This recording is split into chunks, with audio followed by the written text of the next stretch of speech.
یہ نہیں پتا تھا کہ بخاری مسلم میں حدیث ہے کہ اسلام کی بنیاد 5 چیزوں میں ہے. اس میں پہلی چیز ہے لا الہ الا اللہ محمد رسول اللہ. پھر اشرف علی تھانوی کو جب اس کے مرید نے خط لکھا کہ میں خواب میں پڑھ رہا ہوں اشرف علی تھانوی رسول اللہ اور اللہم صلی علی سیدنا و نبینا اشرف علی، اور بیداری میں بھی بے اختیار پڑھتا ہوں.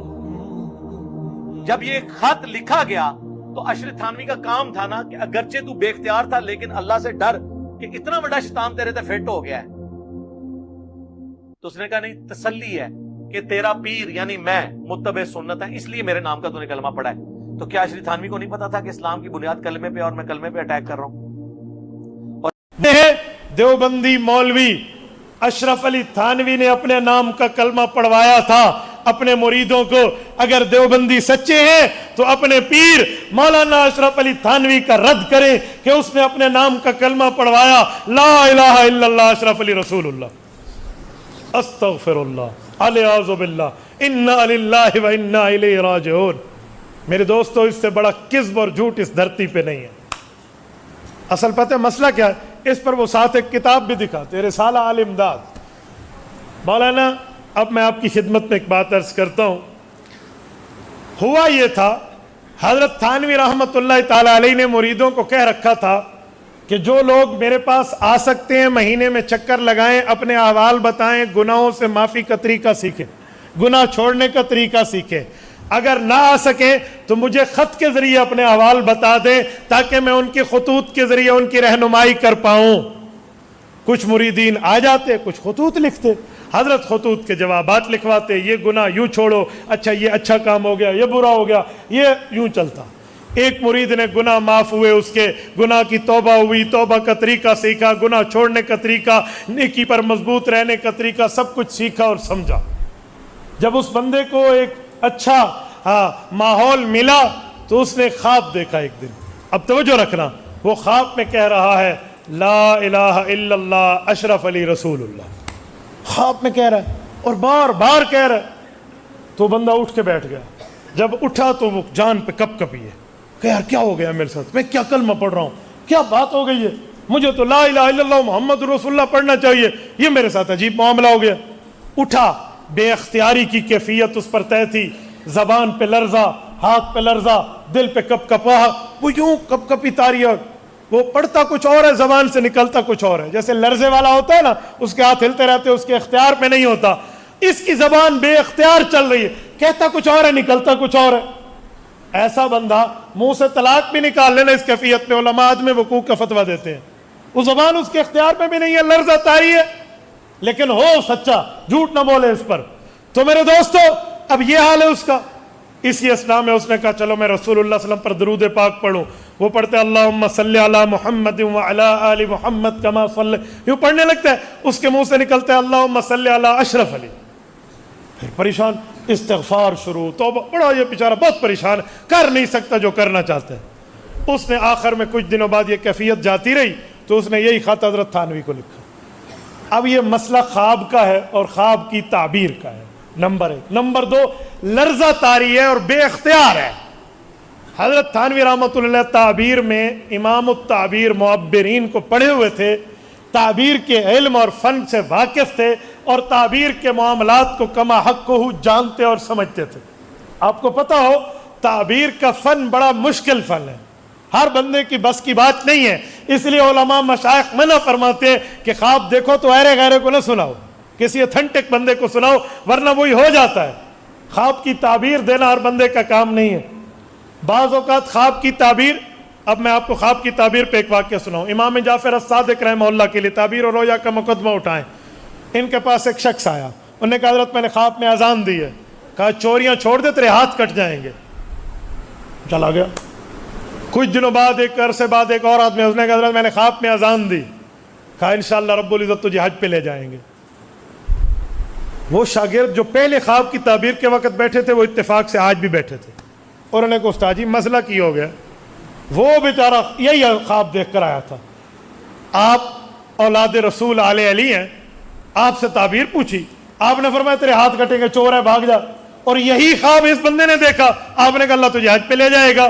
حضرت کوئی علمی کی نقطے کی کوئی بات ہے تو ہمیں بھی پڑھا دیں، ہمیں بھی سمجھا دیں.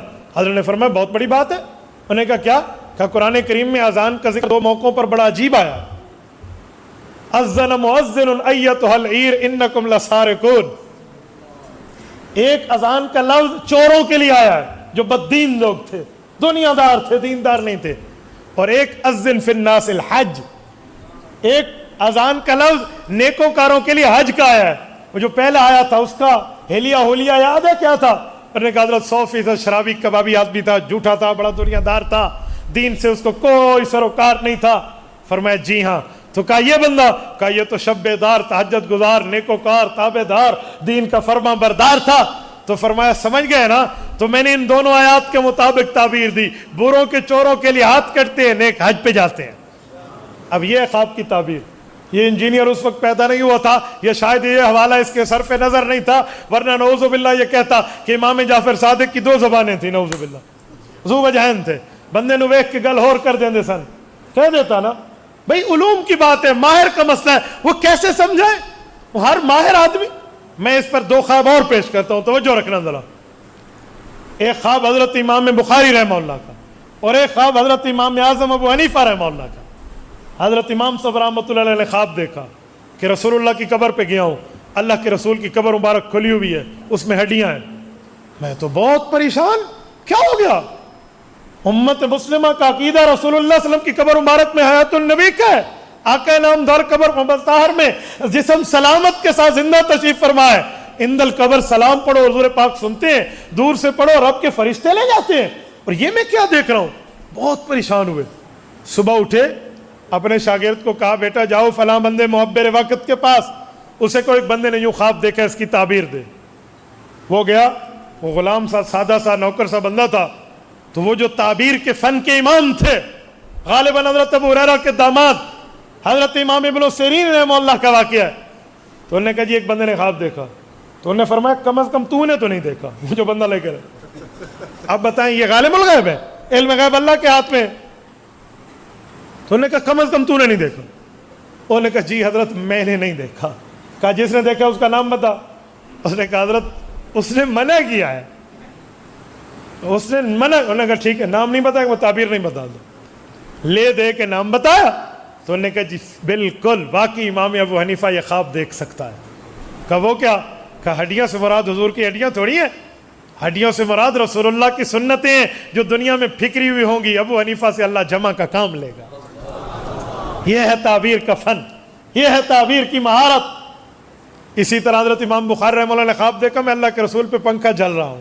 یوں امام بخاری رحمۃ اللہ علیہ فرماتے ہیں میں تو بہت پریشان ہو گیا کہ پنکھا اس پہ جلتے ہیں جس پر تو مکھیاں بیٹھے.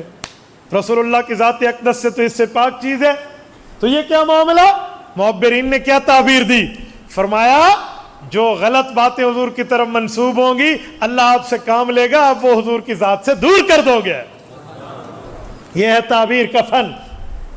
حضرت تھانوی علوم تعبیر کے فن سے واقف تھے, فنون تعبیر سے واقف تھے. حضرت تھانوی سمجھ رہے تھے یہ جو اس کے منہ سے بات نکل رہی ہے نا, یہ خود نہیں کلمہ پڑھ رہا, یہ بے اختیار پڑھ رہا ہے, اور ہے بھی خواب.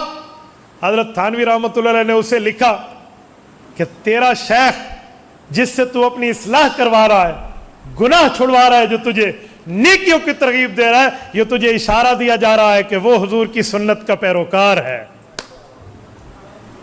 بھائی یہ بات ہے. انجینئر صاحب نے حاشیہ کیا چڑھا, دیوبندیوں نے اپنے نام کا کلمہ پڑھوایا, دیوبندیوں کے بابے اپنے نام کے کلمے پڑھواتے ہیں, اور ہمارا نوجوان جو صرف یوٹیوبر ہے بس اسے کوئی نہیں پتہ دین کے, اس نے فضائل اعمال کے 2 صفحے بھی نہیں پڑھے ہوں گے, باقی حدیث تو دور رہی, اردو کی حدیث کی کتاب کا نام لے رہا ہوں, 2 صفحے بھی نہیں پڑھے ہوں گے. یہ بیچارہ پریشان ہو کے کیا کہے گا؟ واقعی بات تو ٹھیک ہے. حضرت تھانوی کو چاہیے اس کو کہتے ہو استغفار کر, اوے توبہ کر. کیوں کہتے توبہ کر؟ اس نے کوئی گناہ کیا ہے؟ خواب دیکھنا گناہ ہے؟ اگر خواب دیکھنا گناہ ہے تو پھر جسے احتلام ہوتا ہے اسے بھی کہا کر 100 رکعت تسبیح نفل کی پڑھ لو, وہ بھی کوئی چیز دیکھ کر احتلام ہوتا ہے نا. پھر جسے ہوتے ہیں اسے کو تسبیح چک تسبیح 2000 استغفر اللہ استغفر اللہ. دوسرے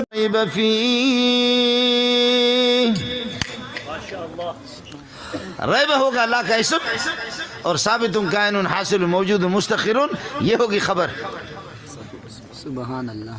اب اس کے ساتھ لگ گیا الف لام میم ذالک الکتاب لا ریب فیہ. اب فی لا کے ساتھ لگ گیا. اب دوبارہ سنو ذالک الکتاب لا ریب. دیکھا اب ہوگا فی ھدی للمتقین. سبحان اللہ. اب ہوگا تجانس آ گیا متجانس سے پہلے والے ہاں کو دوسرے میں ادغام کر. اب فی ہے یہ ہوگا ثابت کائن حاصل موجود مستقبل خبر مقدم اور ہدن مبتدا مؤخر. سبحان اللہ. آپ کو مسئلہ آیا؟ اب ذالک الکتاب معطوف علی عطف بیان بنا دو اس کو مبتدا اور پھر یہ کہ لا ریب فی یہ خبر اول اور فی ھدی للمتقین. یہ معانہ کا دیکھا آپ نے. اب یہ جملہ پھر دوسرا خبر بنے گا ہے قربان جاؤں وہ کھجورات تجھ پہ کہ میرا نبی آپ سے معانہ کا کر رہا ہے ادھر سے ادھر سے دونوں. مفتی فاروق غلط تو نہیں کہہ رہا؟ او مولویوں مسئلہ آیا سمجھ میں؟ رونے لگے. میرے نبی نے اس کو سینے سے لگایا صلی اللہ علیہ وسلم, سینے سے لگایا صلی اللہ علیہ وسلم. فرمایا چاہو تو آپ کو عجیب بات بتاؤں, آم کی درخت کو اوپر سے کاٹو حاجی انور صاحب, اوپر سے کاٹو اس کی شاخیں پھر نکلیں گی, توت کو کاٹو پھر بھی اس کی شاخیں نکلیں گے, پھر دوبارہ نیا, اور پتہ نہیں نارنگی مارنگی اس کا تو مجھے معلوم نہیں ہے, کچھ درختوں کو اوپر سے کاٹو نکلے, لیکن کھجور کو اگر اوپر سے آپ نے کاٹا تو ختم, دوبارہ پھر اس کی شاخیں یہاں سے نہیں نکلیں گی. مفتی صاحب ہم لوگ تو چونکہ بلوچ لوگ اونٹ چرانے والے بھی ہیں اور ہم کھجوروں والے بھی ہیں, یہ ہمارا ملک ہے. پنجگور مجگور آپ نے جو سنا ہے یہ سب ہم لوگ پنجگور مجگور کے ہیں تو ہمیں معلوم. اس لیے میرے نبی نے فرمایا کہ کھجور کی درخت مسلمان انسان کی طرح, انسان کی طرح انسان کا ہاتھ کٹے تب بھی زندہ رہتا ہے, پاؤں کٹے تب بھی زندہ رہتا ہے, لیکن گردن کٹے زندہ رہے گا. فرمایا کہ کھجور میں پھر بھی اگر اوپر سے کاٹا یا سیلاب آگے اوپر ڈوب گیا تو پھر ختم. اب وہ کھجور کا تنا وہ کسی کام کا نہیں ہے, وہ کٹا ہوا ہر طرف سے, لیکن محمد سوہنا تجھ پہ قربان جاؤں. اللہم صلی علی محمد وعلی آل محمد کما صلیت علی ابراہیم وعلی آل ابراہیم انک حمید مجید. اللہم بارک علی محمد وعلی آل محمد کما بارکت علی ابراہیم وعلی آل ابراہیم انک حمید مجید. میرے نبی نے سینے سے لگا فالتزمہ فاعتنقہ, بولو فالتزمہ فاعتنقہ. لازم ملزوم کو نہیں چھوڑتا, ملزوم لازم کو نہیں چھوڑتا, مانا وہ محمد کو نہیں چھوڑ رہا, محمد اس کو نہیں چھوڑ رہا. آپ کو مسئلہ سمجھ میں آیا؟ میرے نبی نے فرمایا کہ چاہو آپ کے لیے اعلان کروں, آپ کے لیے دعا کروں, اللہ آپ کو ہرا بھرا کر دے, آپ کی کھجور پورے سال میں جاری رہے, مکہ مدینہ والے اور اسلام آباد پنڈی والے آپ سے کھائیں, پوری دنیا کھائیں, کھجور میں اتنی برکت ہو ختم نہ ہو. چاہو یہ دعا کروں؟ اس نے کہا کہ نہیں یہ نہیں چاہیے. کہا پھر کیا؟ کہا ذرا کان مبارک میرے قریب کر دو. ادھر ابو بکر بھی دیکھ رہا, عمر عثمان علی بھی دیکھ رہے, صحابہ کی جماعت بھی دیکھ رہی ہے. کہا کان قریب کر دو.